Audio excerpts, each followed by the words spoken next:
Everyone.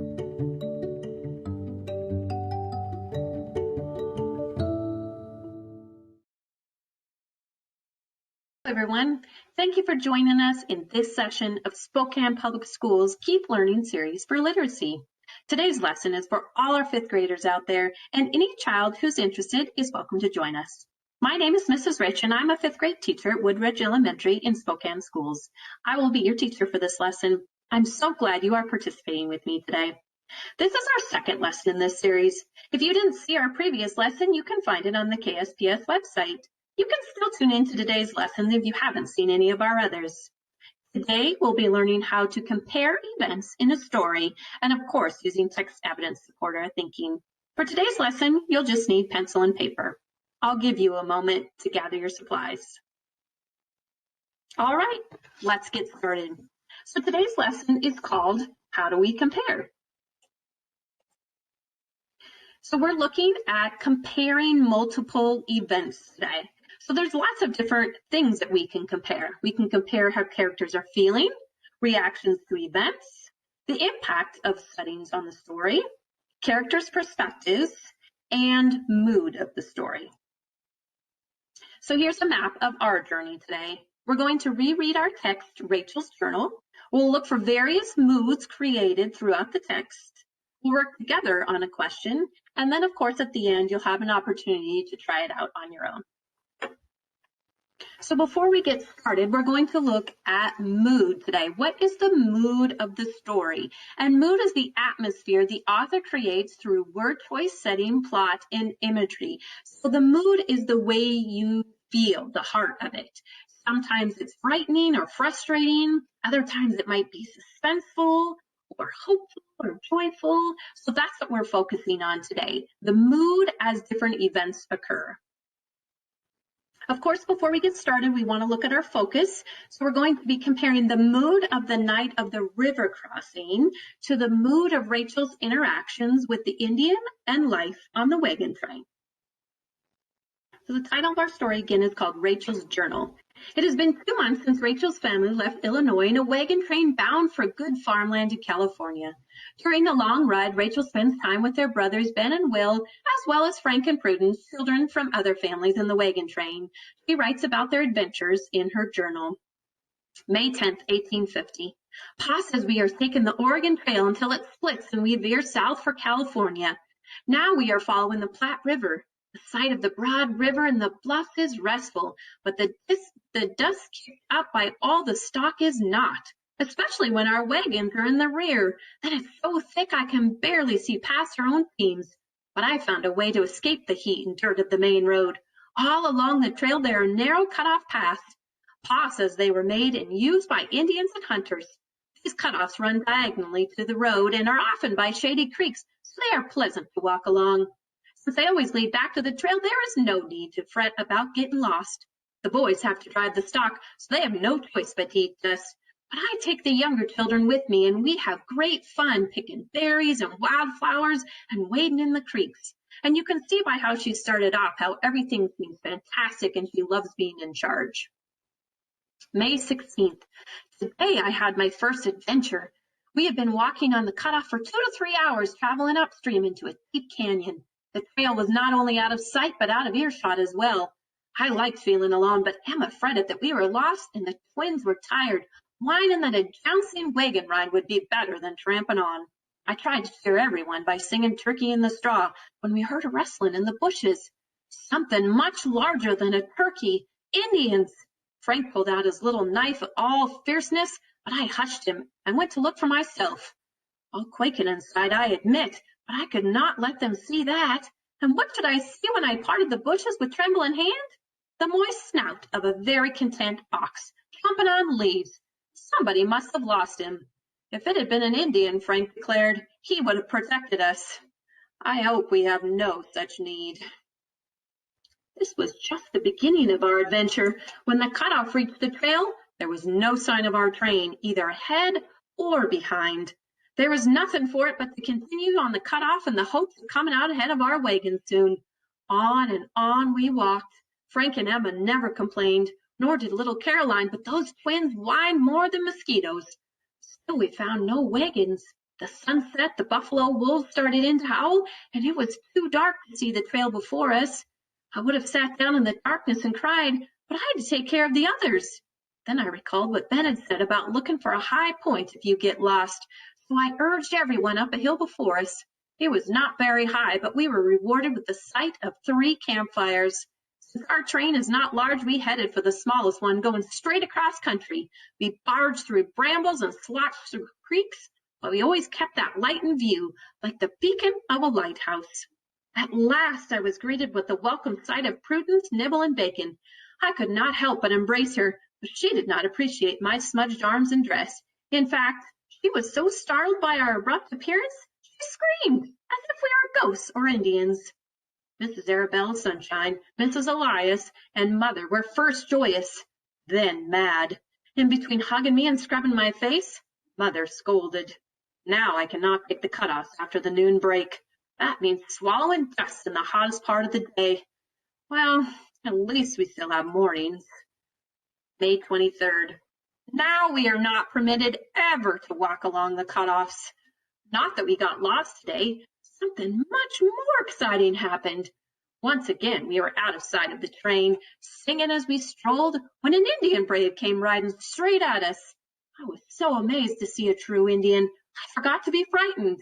We all stood staring at him. Though Frank once again reached for his knife, I hissed at him to leave it be. No sense asking for trouble. The twins hid behind my skirt and the others huddled around me. When the brave rode up to us and leapt off his pony, you could have heard a pin drop. He stepped toward me and said something, then held his hand straight out. I did not know what else to do but shake it, so I did. And that was exactly what he wanted. He offered his hand to each child.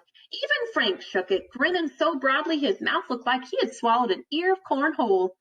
The brave knew some English, and he clearly thought we were lost. He asked if I knew where our wagon was. I nodded yes. Satisfied that we were not in trouble, he got back on his pony, waved goodbye, and rode off. It was all over in 2 shakes of a lamb's tail. After all the horrible stories we had heard about Indians, we had a story of our own to tell, and a pretty funny one at that. Only, somehow, when the adults heard of our meeting, they were not amused. Instead, they lectured us on all the awful things that might have happened. And so, cutoffs are forbidden from now on. So think about, what emotions are you feeling? What mood is being created? It had rained for days, which was the benefit of keeping down the dust, but the disadvantage of turning the trail into an enormous puddle. Despite our covering claiming to be watertight, everything is soaked through. The Platte is swollen and wild. I am relieved we do not have to ford it. Pa says we will reach the government ferry tomorrow. June 7th. Yesterday was the first time I truly felt scared. Getting lost howling wolves, Indians, nothing compares to the fury of this river. We arrived at the ferry only to discover that it had broken loose of its moorings when the rain started. Some men finally retrieved it, but it took so long that an enormous line of wagons waited ahead of us to take the ferry. The man said it would be 3 weeks before our turn came.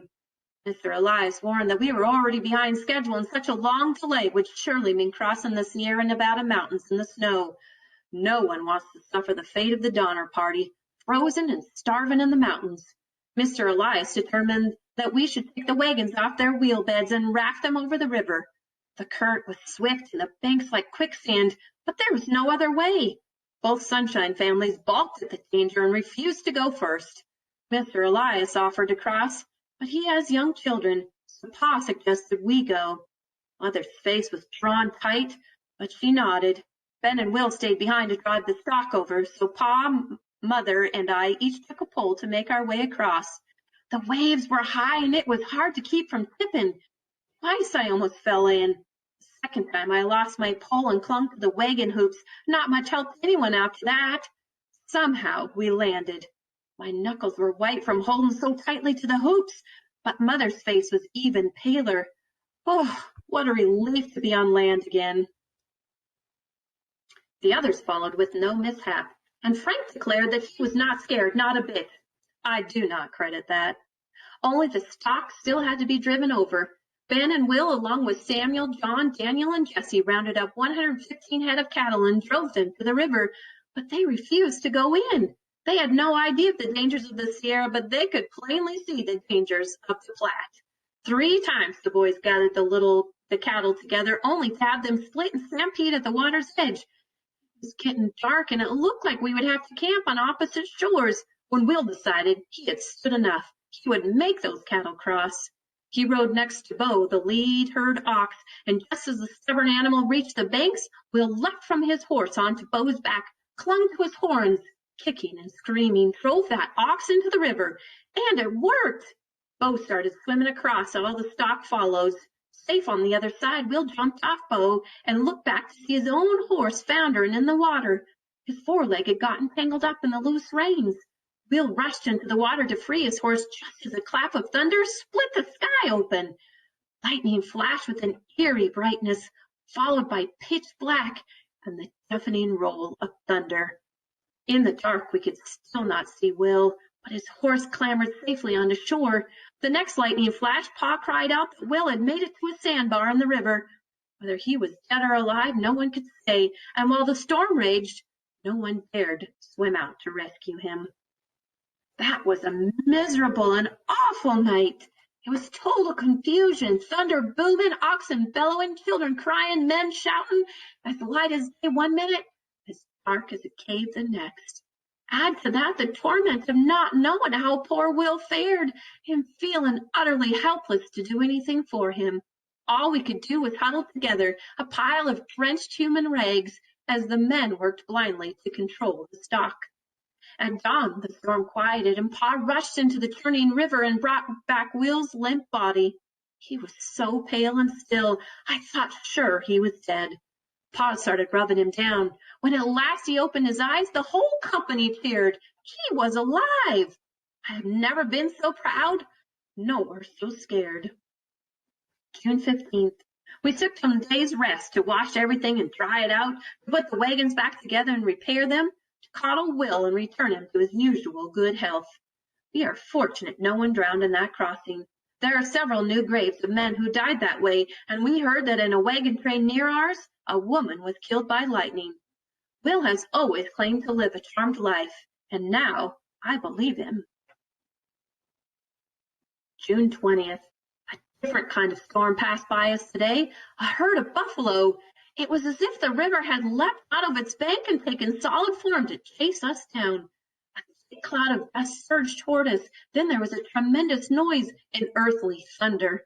We could see their shaggy backs rising and falling like a great wave. Nothing could turn back such a force, so we hastily pulled the wagons close together while the boys drove the stock away. For once a cow or ox is caught up in the buffalo stampede, it is gone for good, part of a new wild herd. We cowered in the wagons and watched them come closer and closer.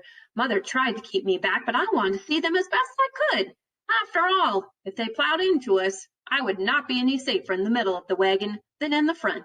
So I poked my head out into the whirling dust storm. I could see their rolling eyes and flaring nostrils, but Will must have brought us some of his charmed luck, and the massive beast thundered by and knocked through us. I have seen cattle stampede, but this was different. Buffalo were so big and so wild. I wished I could have run after them.